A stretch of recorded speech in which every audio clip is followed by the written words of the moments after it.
नमस्कार मित्रों, मैं शमशेर सिंह आज आपके सामने श्रीमद् भगवत गीता के 16वें अध्याय का तीसरा अंक प्रस्तुत कर रहा हूँ, अर्थात 18वें श्लोक से। इस वीडियो के अंदर प्रत्येक श्लोक बहुत ही महत्वपूर्ण है, अतः प्रत्येक को ध्यानपूर्वक सुने और देखें।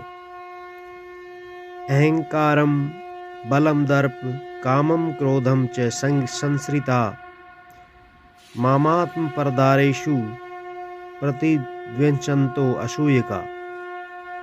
वे अहंकार, बल, घमंड, कामना, क्रोध आदि के प्रायण दूसरों की निंदा करने वाले पुरुष अपने और दूसरों के शरीर में स्थित मुझ अंतर्यामी को द्वेष करने वाले होते हैं। तान अहम द्विषतः पुरा संसारेषु नराधमान क्षिप्यामि जस अशुभ मानसुरीष्वेव योनिषु।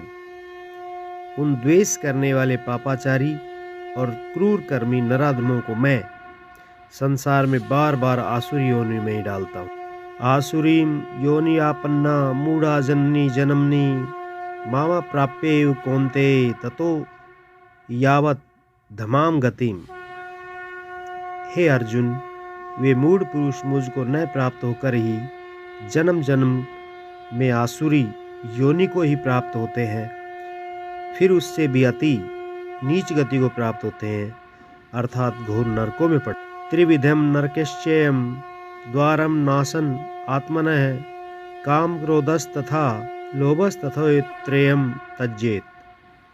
काम, क्रोध और लोभ के आत्मनाश के त्रिविध द्वार हैं, इसलिए इन तीनों को त्याग देना चाहिए। एतै विमुक्तै कौन्तेय तमोद्वार स्त्री भी निर्भर आचार्यन आत्मनः श्रेष्ठो यति पराम गति।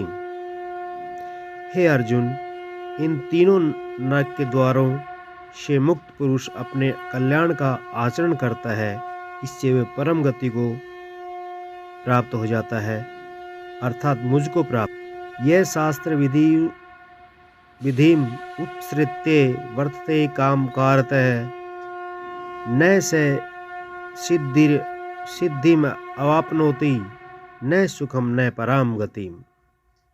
जो पुरुष शास्त्र विधि को त्याग कर अपनी इच्छा से मनमाना आचरण करता है, वह न सिद्धि को प्राप्त होता है और न परम गति को और न ही सुख।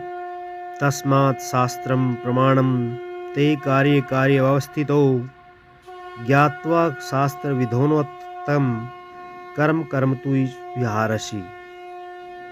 इसलिए तुम्हारे लिए कर्तव्य और अकर्तव्य की व्यवस्था में शास्त्र ही प्रमाण है।